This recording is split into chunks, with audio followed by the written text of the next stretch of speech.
Lynn, congratulations on this extraordinary honor. This is really quite remarkable, but quite honestly, I can't think of anybody more deserving of this than you. When I think of the reasons that Lynn is the perfect person to be in the Hall of Fame, it really comes down to two things.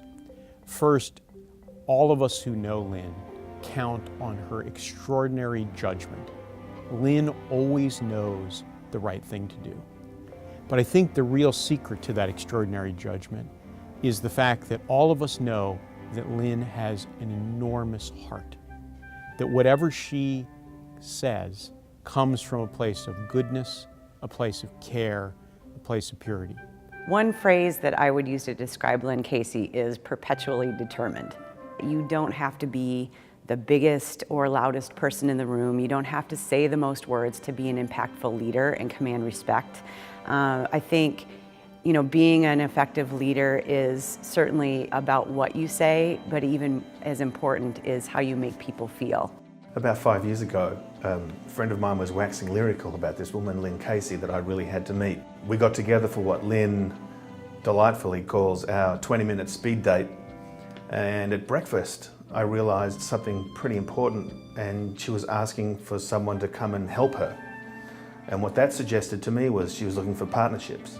And we all know that in business today, there's nothing better than awesome collaboration and great partnerships. One lesson that I've learned from Lynn is you take advantage of every moment that you have available to you.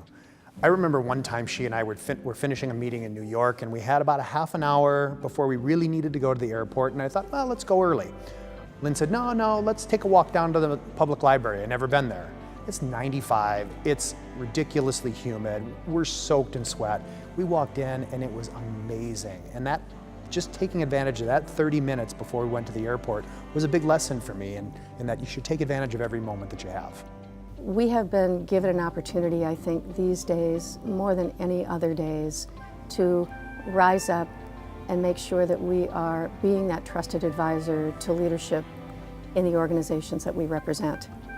And I think we're up for it. And so Lynn, congratulations. Thank you for being the extraordinary person you are, with such remarkable judgment, rooted in a really big heart.